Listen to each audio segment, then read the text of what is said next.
100তম ম্যাচে এসে 99 রানে মুশফিক। শেষ হলো প্রথম দিনের খেলা।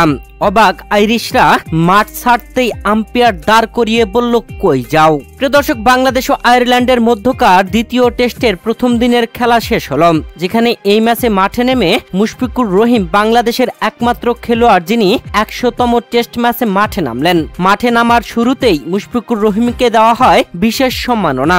আগে ব্যাট করতে নেমে বাংলাদেশ শুরু থেকেই দারুণ ব্যাটিং।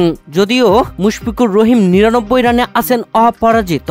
মাত্র 1 রানের জন্য আজকে আর সেঞ্চুরি করা হলো না মুশফিকুর রহিমের। ম্যাচের শুরুতেই বাংলাদেশের হয়ে ব্যাটিং আসেন মাহমুদুল হাসান জয় ও সাদমান ইসলাম। ওপেনিং আসা সাদমান 35 রান করে প্যাভিলিয়নে ফেরেন। এরপরে মাহমুদুল হাসান জয় 34 রান করেন। তারপরে নাজমুল হোসেন শান্ত 8 রান করে প্যাভিলিয়নে ফেরেন। এরপরেই জুটি গড়েন মুশফিকুর রহিম ও মমিনুল হক, যেখানে মমিনুল হক 63 রান করে আউট হয়ে প্যাভিলিয়নে ফেরেন। তারপরে ব্যাটিং আসেন লিটন কুমার দাস, আর লিটন কুমার দাসকে নিয়েই দিন শেষ করলেন মুশফিকুর রহিম।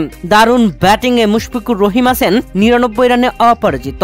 ড্রেসিং রুমে বাংলাদেশি খেলোয়াড়রা ছিল অপেক্ষায় মুশফিকুর রহিমের সেঞ্চুরির। অপেক্ষায় ছিলেন বাংলাদেশ ক্রিকেট বোর্ডের সভাপতি আমিনুল ইসলাম বুলবুল। তবে এতজনের অপেক্ষায়ও কাজ হলো না, মুশফিকুর রহিম সেঞ্চুরির দেখা পেলেন না আজকের দিনে, যেখানে 90 ওভার শেষে বাংলাদেশের সংগ্রহ 292 রান 4 উইকেট হারিয়ে।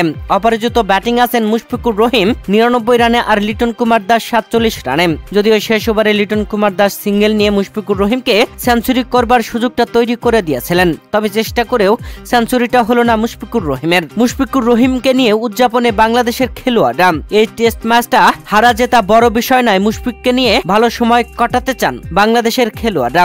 প্রিয় দর্শক, শেষ ওভারে তো ঘটে গেছে অবাক কাণ্ড, যেখানে 90তম ওভার শেষ হতেই আয়ারল্যান্ডের খেলোয়াড়রা মাঠ ছাড়ছিলেন, আর তখনই আম্পায়ার যেন তাদেরকে থামিয়ে দিলেন, বললেন, কই যাও, আরো 1 ওভার খেলা হবে। ধারাভাষ্যকাররা জানাচ্ছিলেন হয়তো আরেক ওভার খেলা হবে, তবে আরেক আম্পায়ার স্টাম্প থেকে বেল সরিয়ে ফেলেন এবং দিন শেষ ঘোষণা করেন।